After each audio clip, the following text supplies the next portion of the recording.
Okay, yeah, so I enjoyed this album. I loved your first album, which, as I said, I was frantically searching in my library for today, but I couldn't find it. But I remember it very, very well. I mean, it was quite a landmark when that landed.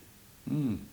Well, it was a long time ago, back in those days when we first began as a little old blues band at the Marquee Club in 1968, and in January when we got the name Jethro Tull, and I appeared on the stage playing a flute, which was something I actually only managed to get a note out of in the December of that from 67. And so 6 weeks later I was on stage at the Marquee Club playing an instrument that I couldn't really play, but I could get a few notes out of it and play the blues scale and a few improvised solos. So that caught on in getting people's attention, and our manager was able to borrow some money from his bank, his father's bank, and I think we made the album in June of 1968, June-July period, and for about £800. Wow. And that was, done in 3 or 4 days, obviously, because it was, we couldn't afford, maybe 2 takes of everything. We had to crack on. So what's the difference in making this album with, say, making that first one? Obviously time, experience. Well, for me, there's not a bussing amount of difference, because it's my way of recording in the digital domain, which I've been doing for 30 years at least. But I treat it rather like analog recording, so I don't keep lots of takes.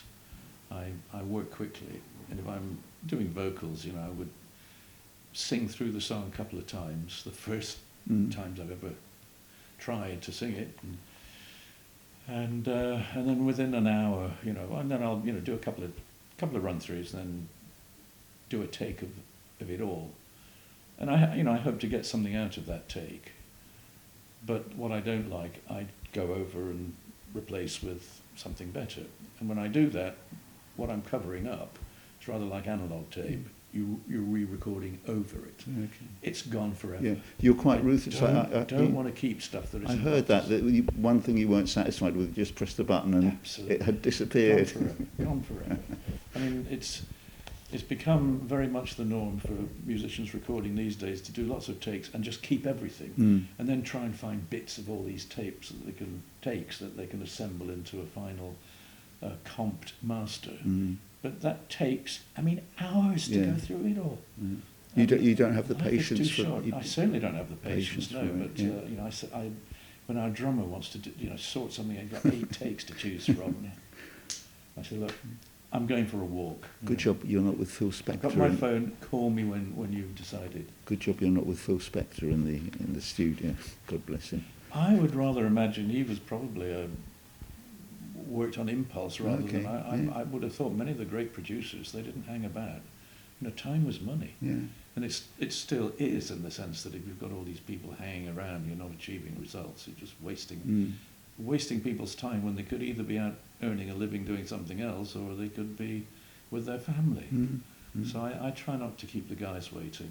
When I do my stuff, it's I try and work quickly. So I wouldn't want to spend more than an hour and a half, let's say, doing the vocals on a song, and then I'm done. I know when it's right, and I don't feel the need to keep going over it. And so in that way, what I did back then and what I do now, it's not so different. Although I'm recording everything in the latest updated version of the software that I use for digital recording, I treat it in the same way as I would recording in the analog domain with multi-track tape. And I rarely use more than 24 tracks anyway. I know other people, they'll 50 tracks, 100 tracks, which you can do. But for me, I just like to.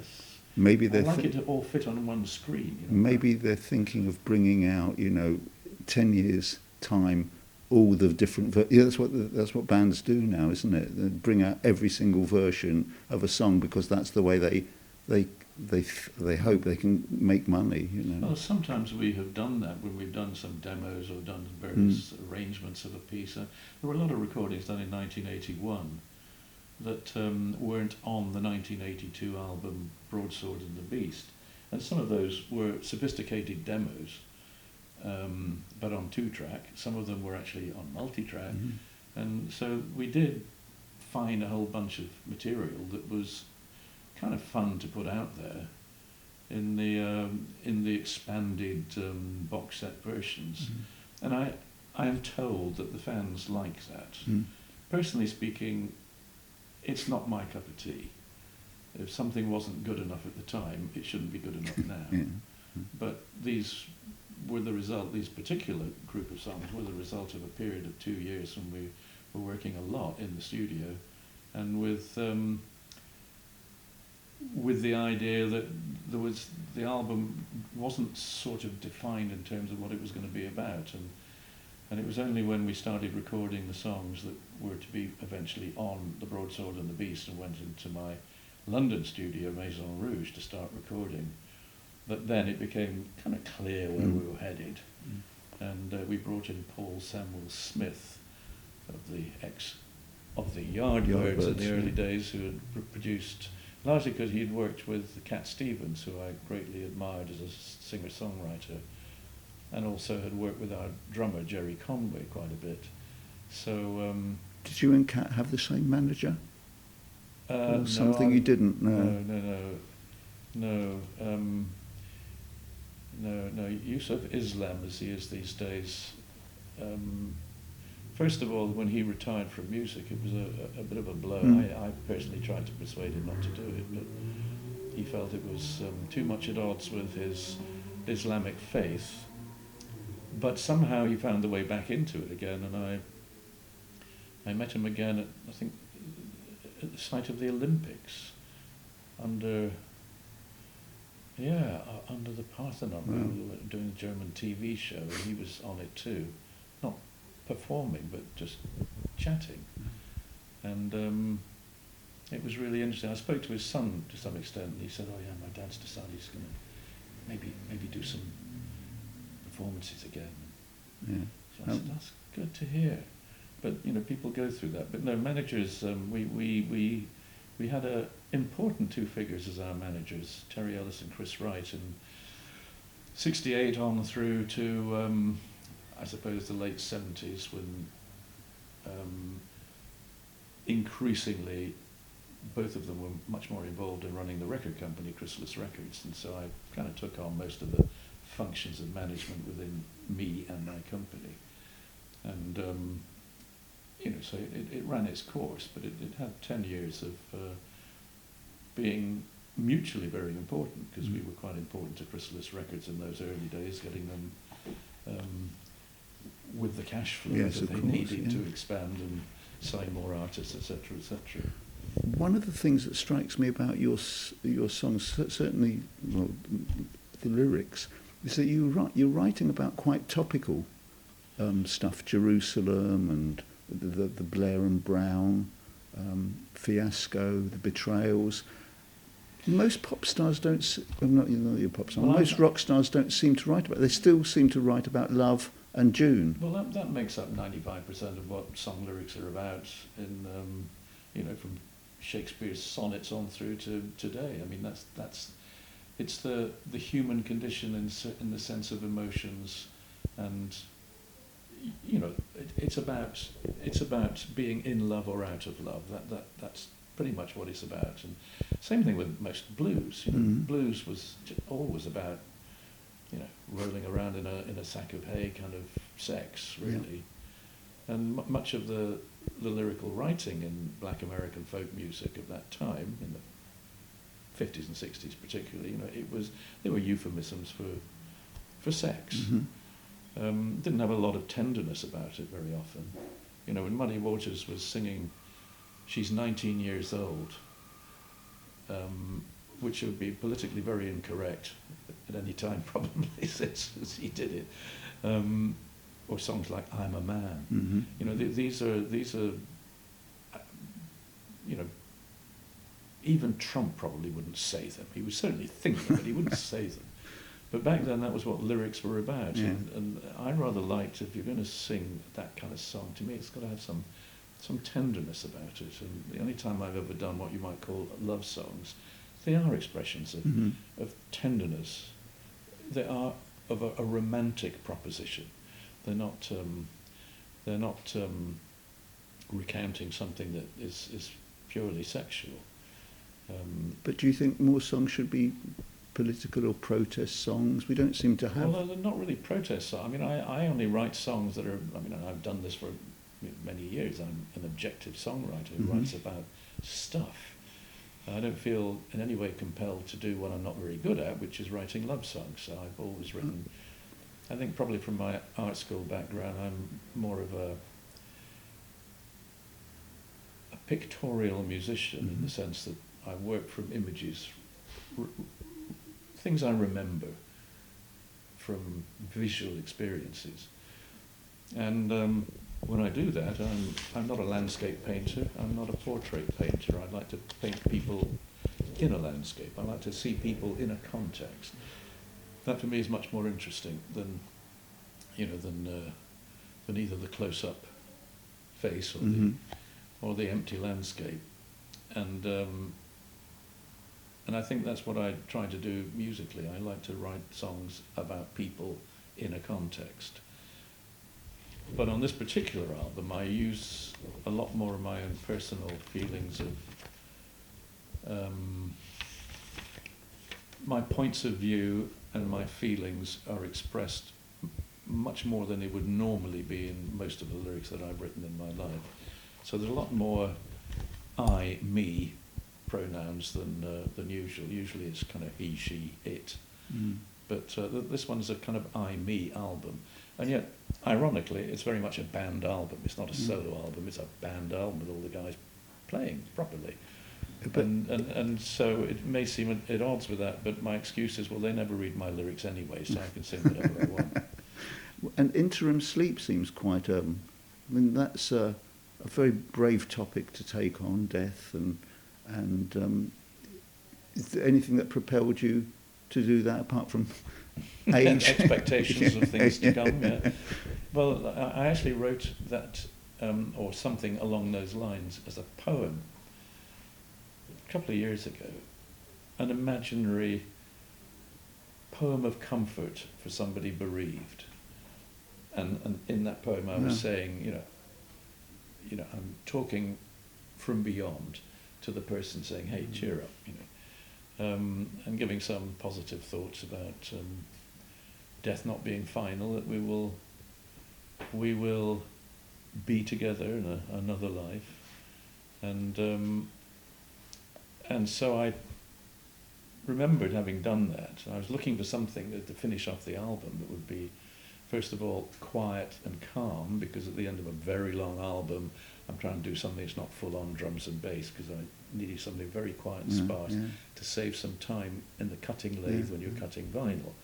So I needed something a bit quieter on the end of the album. And with that in mind, I decided it would be a spoken word piece that would be rather intimate, and I based it on that poem that I'd written and reworded it and recorded some rather abstract, esoteric instrumental backdrop to it.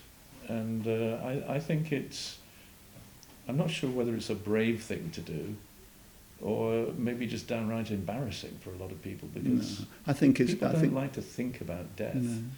But it takes you on a great journey, a musical journey as well, doesn't it? I mean, there's all different layers, and which I found... Well, there's not a bustling amount of stuff going on musically, but it is... I actually did two versions of it. I did a version where I sang the words, and I did a version where I spoke the words. And the next day I listened to them both, and I hit the red button and got rid of the sung version, because it in a way was too defined. I like the more the intimacy and the cadence of the words without actually hitting definite notes of a melody. It seemed to me more appropriate to the subject material. So do you believe we'll come back, or do you believe this is not the end? I don't believe, and that belief seems to imply faith. Yeah. And I am not a person of faith. I have a tendency to think in terms of possibilities and probabilities, but not certainties. And so you might call me, in broad terms, you could call me a pantheist, but I prefer the slightly different nuance of a panentheist, which I won't attempt to explain. Look it up. Okay. And the panentheist side of my inclination is based on what I feel are probabilities. Mm-hmm. But I am not a person of faith. I am, however, a great supporter of Christianity. It's the religion in which I grew up, and the religion that I support to this day in a very tangible way by fundraising for, not for the Church of England, but for the great buildings, the churches and cathedrals that you play a lot in cathedrals or churches. I do every year. I do a couple of shows for raising money for the buildings, and then some of them. I mean, I'm actually performing in December, on the 19th of December in Peterborough Cathedral. And I last played there, I think, 2012 or 14 or something, when it was bankrupt. They hadn't paid any of the staff for 3 months. And it scraped its way out of the hole, and it's now back in the hole again.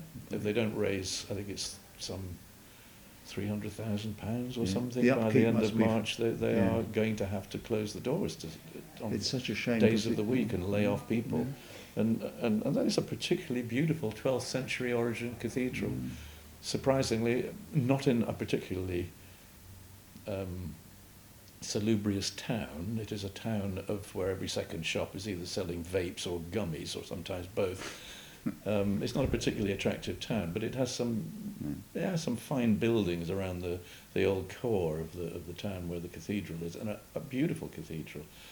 And other cathedrals I've played at which are doing okay because they're on the tourist trail, like York Cathedral, Salisbury Cathedral, Winchester Cathedral, Bath Abbey.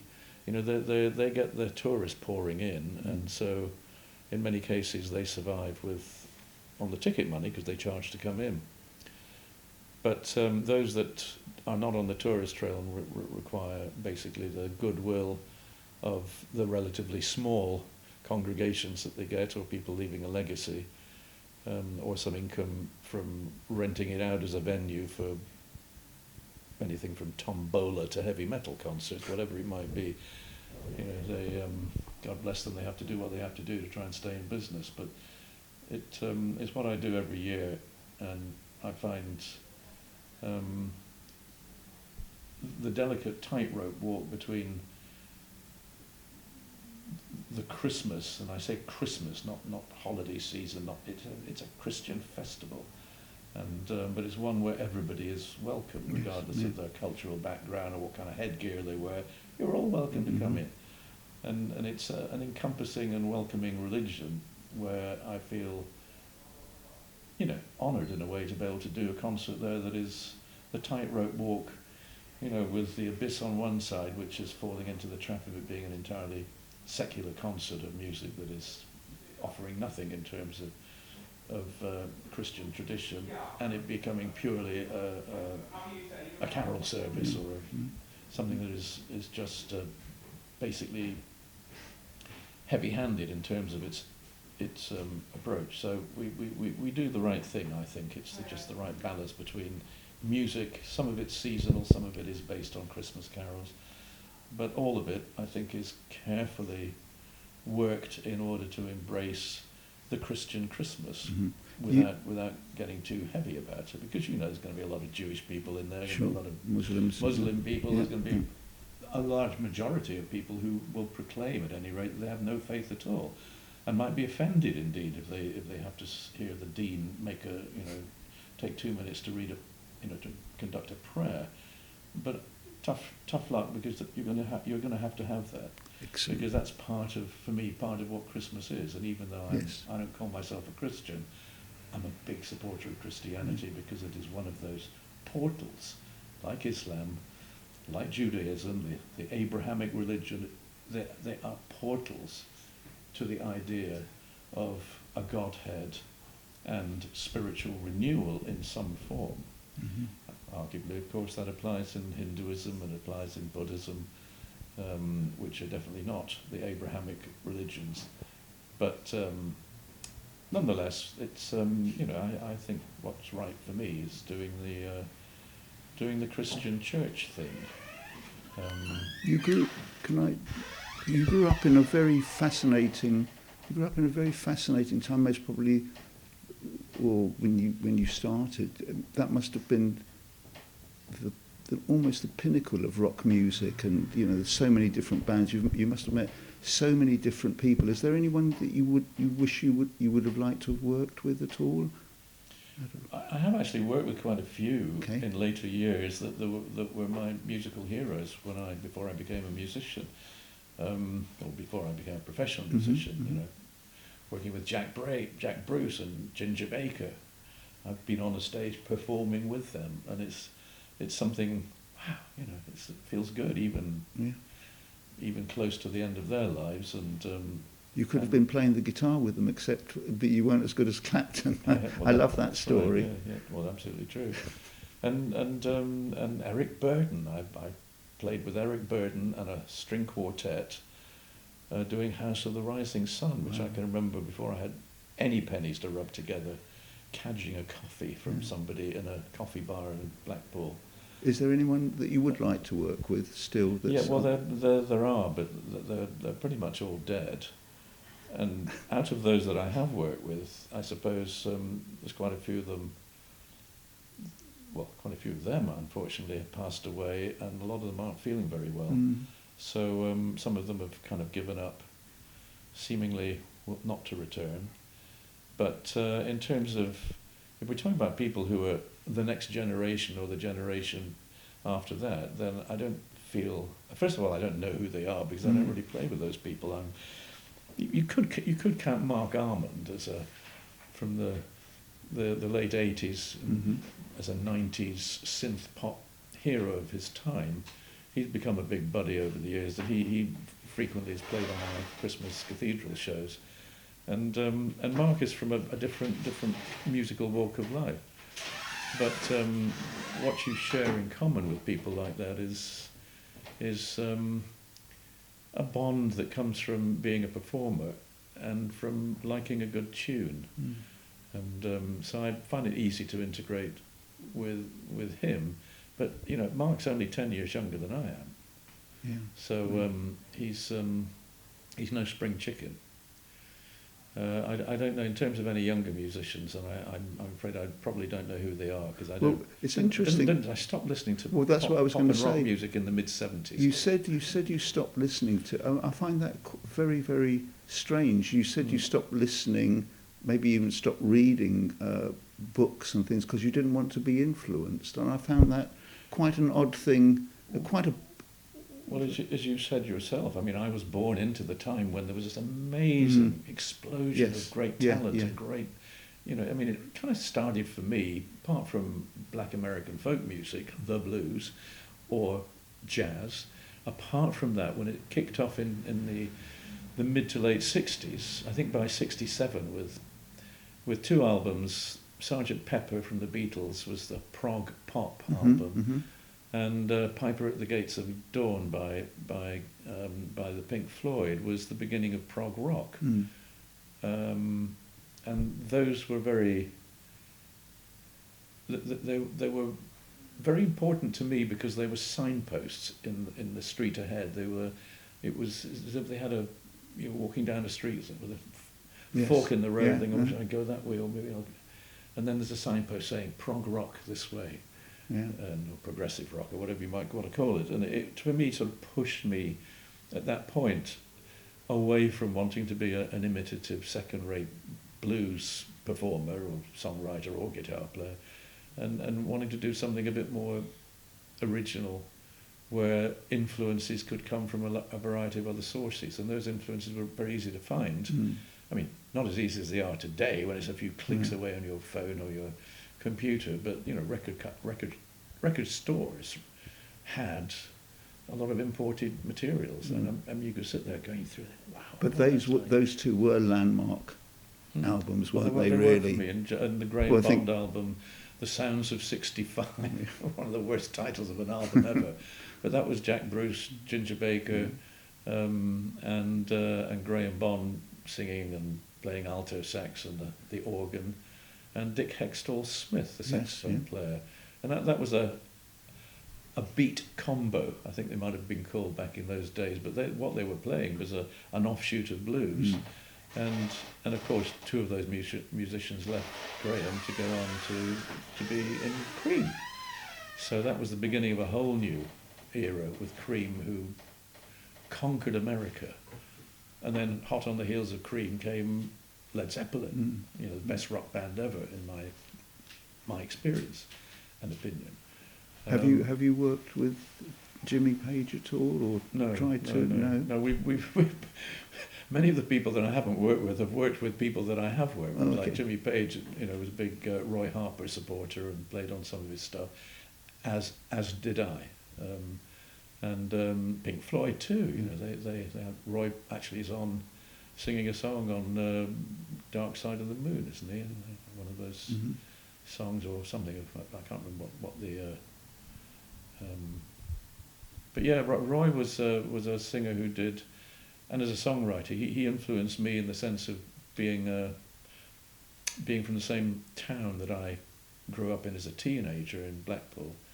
But he preceded me by 3 or 4 years in going to London to seek his fortune, playing in the folk clubs and hitchhiking around Europe. And so we had heard of this strange mythological character, Roy Harper, who had got away from Blackpool and,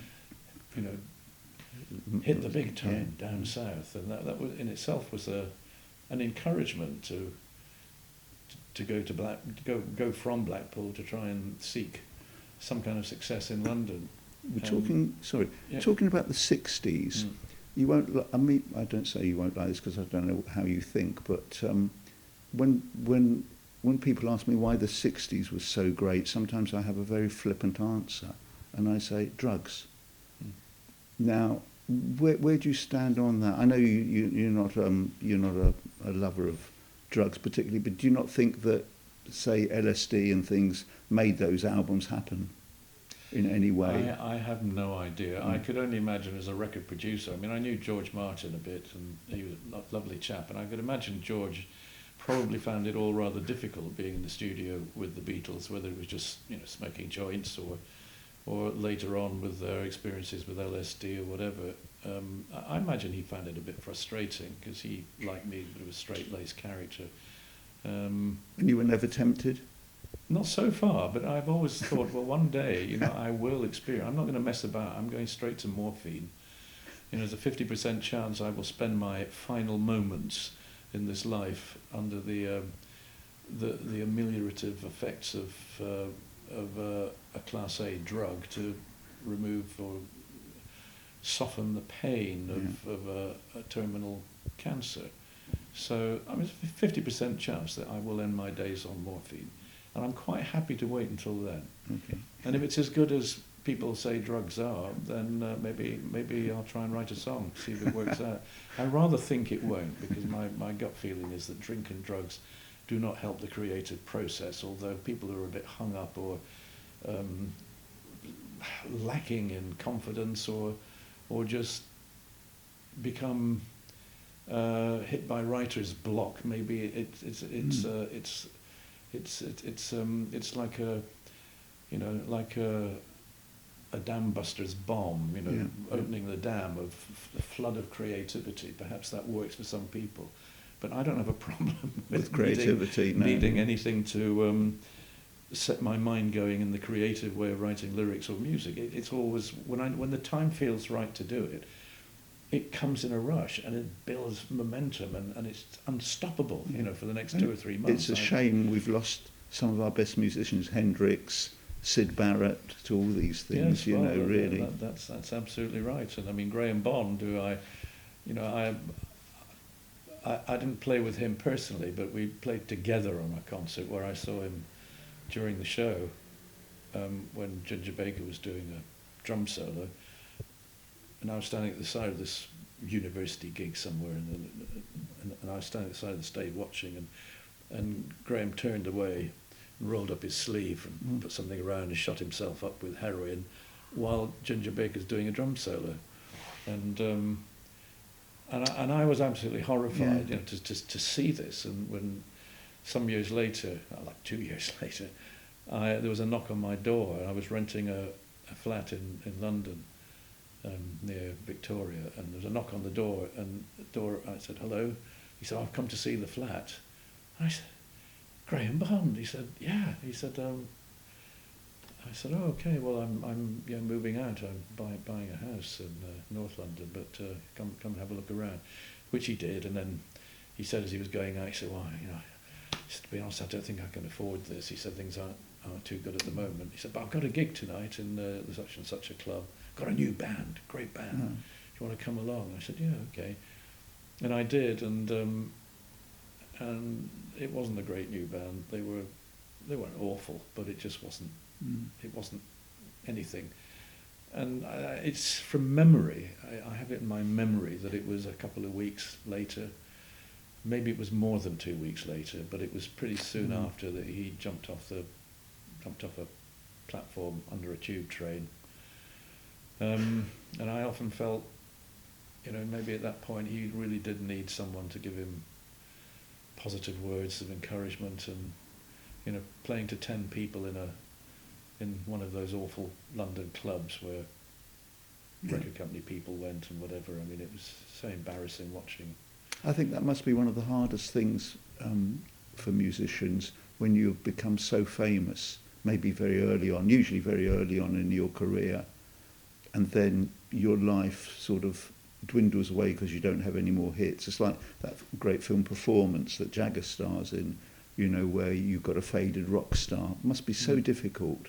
If you've tasted fame and then lost fame or even if it's just diminished by a teensy weensy bit. I mean, some people take it really, really badly, and those are people who I guess are a little insecure to start with. They just don't really have confidence in themselves, or they don't have the content and the calm that comes with having enjoyed some success, fame, if you like, and being able to sit back and look at it in a fond way whilst they carry on with their life, whether it's continuing to be a musician or whether it's to do something, to open a chippy in Tenerife or whatever. I mean, people move on. Some people move on and come back again, like Cat Stevens. So it's, I think learning to cope is part of the whole big deal, and there are a lot of folks who just aren't cut out for it. They can't cope. And do you think the fact that you've been married for so long, very successful marriage, very rare as well in the entertainment world? We're a working family. That's the thing. We don't.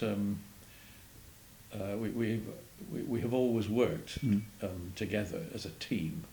That applies. Well, not so much to my daughter, because she's got her own team to work with, because her husband is a good-for-nothing layabout actor who can't program the television controller or do anything for himself. He couldn't book his own flights or whatever. I get my people. I get my people to do that. He says. I said, "What, you mean my daughter?" But no, I'm kidding. Andy is a great bloke, and he's a really good. And he's a fine actor. But see, sometimes you do need to work as a team, and my daughter and he. Is a very good match, and I think she possibly learnt that, and maybe he learnt it, because in my family it's the same. The things my wife does, which I don't want to do. I mean, she's always done the land farming side of things and all the money side of things. That's a huge thing. The land farming, isn't it? Well, it must be very difficult. I don't want to diminish it, but it's something that we got into commercially farming back in the late 70s. So after all that time. You know the ropes. It's not as if she spent her time riding around on a tractor or a combine harvester, but I did, and not only during harvest, but she was the one who had to go to the Royal Agricultural Show and wheel and deal with all the dealers trying to buy farm equipment and negotiate deals, etc., etc. So I mean, she knows all that stuff, and I've never been that interested in in that, and I'm not interested in the money and the money management, the banking, the What do you like investments and about stuff. it? What do you like about it? About what? The farming aspect. Well, I did the marine farming. You see, I was involved in the aquacultural side from 1978 onwards. That's what I did for the next 25 years, and so that was my area of expertise, which she didn't involve herself in, other than some board meetings when we had to go and have. I don't know how the you find usual annual general meetings. I don't know how you find the time, apart from the fact that you must be the only rock star that gets up at 6:30 in the morning. I didn't, is the answer. I didn't find the time, and I decided in 2001, 2002, I decided, look, I think I can't carry on trying to do both. It's too demanding, because the aquacultural side of it, we were running 7 fish farms, 3 processing factories, supplying 3 of the major multiples in the UK, and with the export business too into Europe, and so it was, and we 400 people working for me, and I found it all a bit too increasingly too stressful and worrying, and I decided it was probably better to get out of that while I could without losing my shirt, and just concentrating on doing music and having a little bit of free time here and there to enjoy other things in life. So I divested myself of the aquacultural side of things in 2002, 2003, and I don't regret doing it. It's a very good experience to learn about other things, both from a technical and financial point of view, but ultimately I think I'm better off doing what I do, which is being a musician. And I think when people have a role to play in a family business, it's good to have confidence in them, which is generated because they can do it, and hopefully they know I can do my bit. But my son has been my agent for the last 20-something years, and increasingly takes on a lot of the management side of things, and as a promoter he promotes our UK tours. We're just must be nice paying to have all the deposits on the venues this week for the tours in 2026. Must be nice to have that when so many people get ripped off by managers and all this. That it can be very, very shady, can't it? Bad to whenever you hear that. And I've spoken to some people who were with Chrysalis Records, who you mentioned the names of the principals there, and it incurs a diatribe from famous artists who then said how horrible the experience was and how they were badly treated, or they think they were ripped off, or whatever it might be. And I can only say, well, I don't know what you were doing, but what I was doing in terms of a mutual relationship with Terry Ellis and Chris Wright and Chrysalis Records was, never do I have a bad word to say. I mean, they were. We always, and I enjoy that relationship with the record companies I work with today. That I don't have any bad stories to tell. They've always been, maybe I'm an easy guy to get on with. People think I'm a control freak, or but it's in reality I know what people can do, and it's their job to do things that I either can't do or don't want to do. And so my relationship on a personal level and on a business level has always been really good. And you've been on the road with you are big, but other big names, Hendrix, Led Zeppelin. You said one time that those stories of them, behaving wildly and were all sort of PR stunts. Do you? Well, I'm not saying they're all PR stunts, but a lot of it. I'm pretty reliably. I could, if I wanted to, say some things regarding Led Zeppelin that would suggest they were a wild, crazy rock band enjoying the Viking-like plundering of the USA and some of its inhabitants. Okay. But I wouldn't go into detail because it's just not my place to do that. But do you think a lot of it is? They enjoyed it. They had a good time. But a lot of the things you read about in the media, it really was rather overblown. Yeah. I don't think Zeppelin were any more of a party animals than most people were, including some couple of guys in our band, who like to go a bit of a rave, a bit of a party, and a hoolie, and but it never was my way of enjoying life on the road. So I was a probably came across to some other artists that we work with as being a bit of a stick in the mud and a bit detached and a bit unfriendly. But it, you weren't, it wasn't that. I had huge respect and admiration for them as musicians, but I just didn't enjoy. I didn't want to do the off-duty side of what rock and roll, And that's why a lot of people got into it, I suppose, in the early days. They wanted all the women they could get, if they weren't good looking and things, and rock provided them with that. Sometimes it's the ugliest guys who get the nicest looking girls. Why is that? Probably because some of us ugly guys, we probably come across as being a little more fascinating, because we're not necessarily always classically good looking. You've had to think. I mean, with Robert Plant, for example, very good looking man, and same thing with a whole bunch of people that you think, wow, he's a really attractive looking man, but I would never class myself in that particular area of being classically a good looking guy.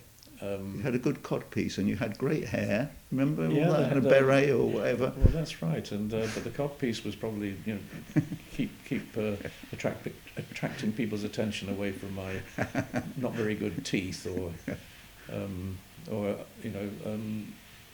red nose or whatever. So I didn't. But anyway, yes, I think there are a lot of people who were.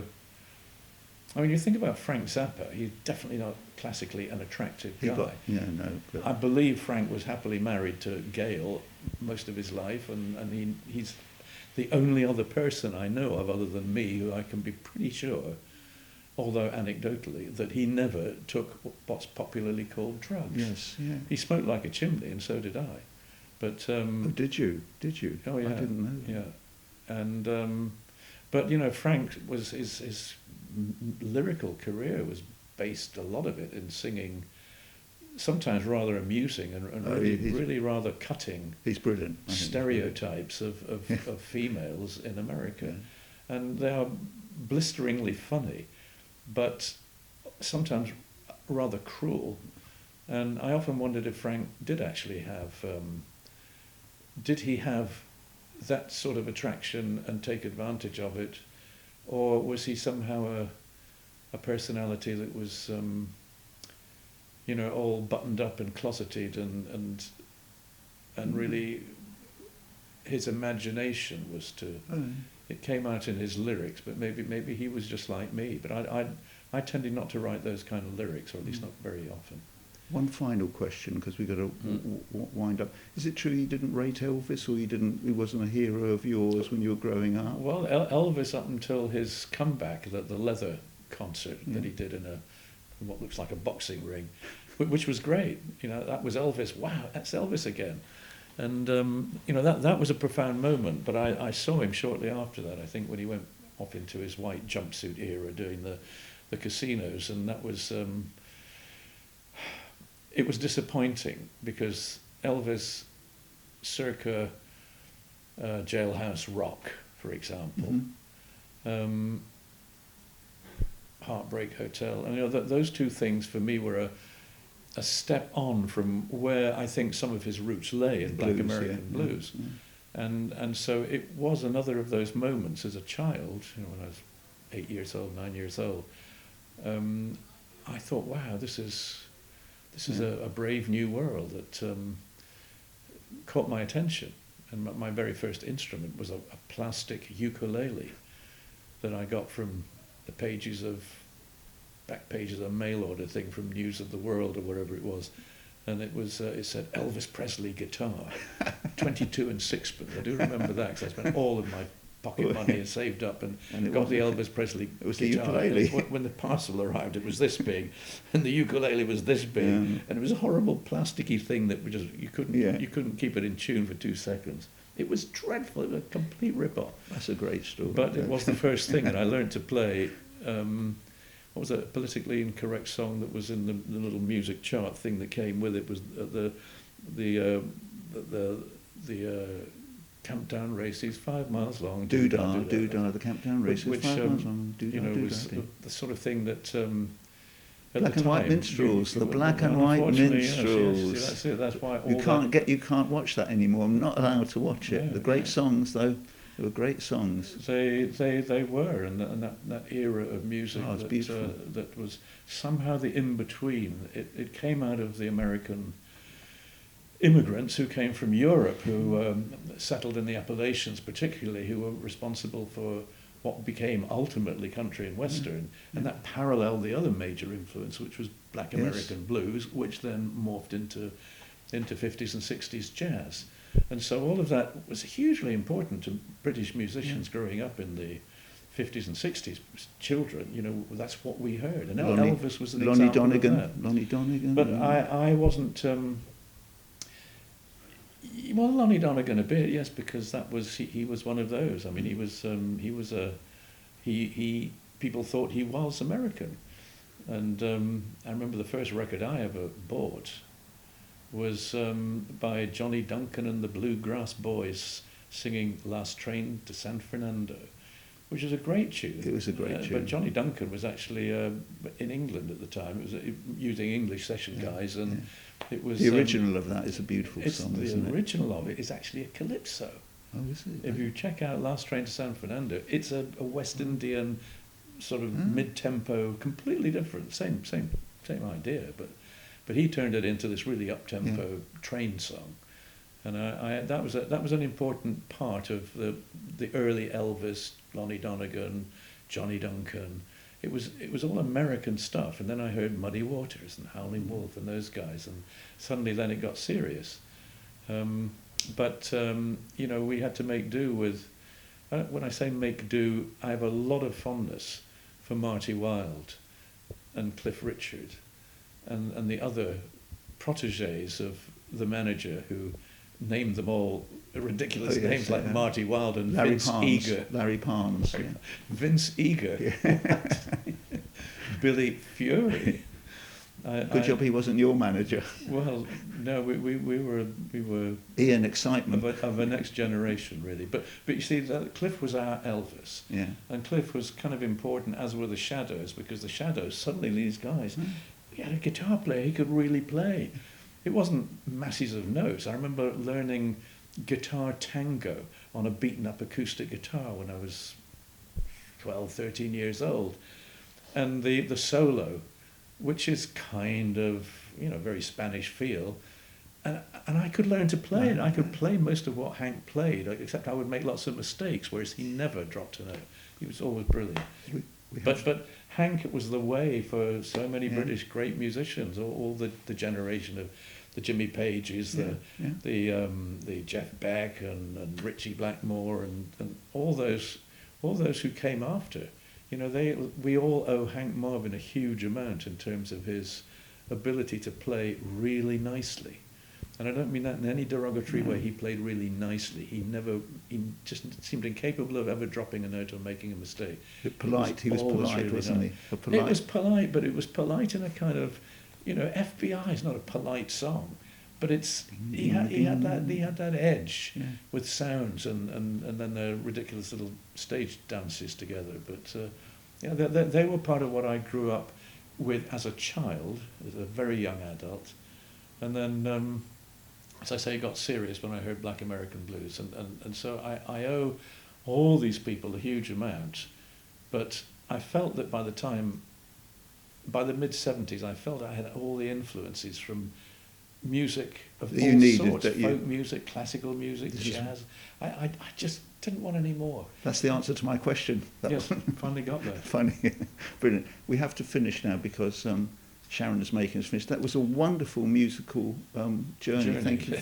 Thank you very, very much. It was really good. I'm a big Roland Kirk fan, so I loved Song to a Cuckoo. That album was the one that Jeffrey Hammond, our bass player, as he was before, and became again in 1971 when he rejoined me in what was then Jethro Tull. But Jeffrey came to see us play at the Marquee Club in January of '68, and he said to me, "You see, you're playing the flute." He said, "It's amazing." He said, "You sound like this guy on this album I just bought." Yeah.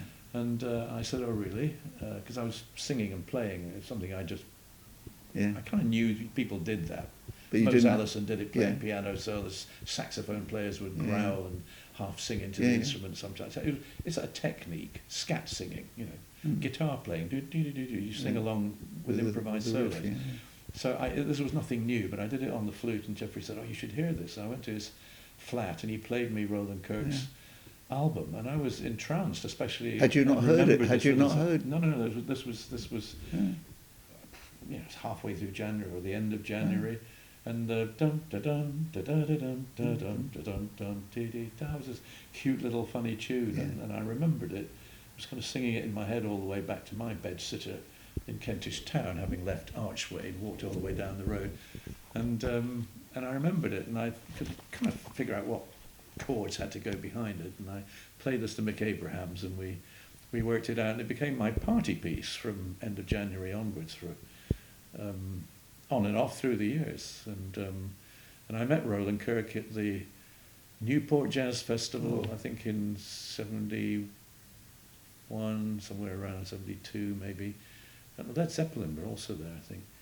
And Roland had been on the night before, and I was terrified to meet him. My manager said, "Oh, Roland Kirk's played last night. He wants to meet you." No, oh no, because he hates whiteys, and he really has no time for musicians that are not up to his high standards. I thought, oh God, he's going to lay into me, you know, for stealing his song. But in fact, he was completely the opposite. He was really nice and really, you know, just I heard you know, my song, yeah, you're not bad, pretty good, you know, for a white guy, pretty good. And he praise indeed. And he said, you know, it's great because people mention it to me. They're buying my record now because of you. It's been released, you know, 3 or 4 or 5 years before, and he said it's really great. You know, I can really use the royalties. And many years later, his second wife came to a concert of mine in Newark, New Jersey, and wanted to meet me. And she said, "I just want to say thank you that, you know, all the years that Roland was alive, you know, twice a year got a royalty check for Serenade to Cuckoo, and it really made a difference to us, just, you know, paying the gas bill or whatever." And she said, "And I still get paid to this day. You know, I still get the royalty check for that song." She said. You know, just wanted to say thank you. It means such a lot to us too. And you know, I was nearly crying with embarrassment and emotion. Ian, you have so many stories to tell. It's phenomenal. And very few of them involve sex and drugs and rock and roll. Well, that's interesting, isn't it? And can you put loads of instruments in your mouth like Roland does? Well, I was never actually. The fact that he did that so famously, playing not one, not two, but three. Yes. Saxophone type instruments at the same time, you know, it was a novelty, it was a party act, and it was kind of fun. But there were people copied him, you know, other people did the thing with 2 saxophones and stuff, and I felt, well, enough said away from that. Okay, thank you. Oh, well, yeah, we do Elvis. That's right. Thank you ever so much. Yeah, Brilliant stuff.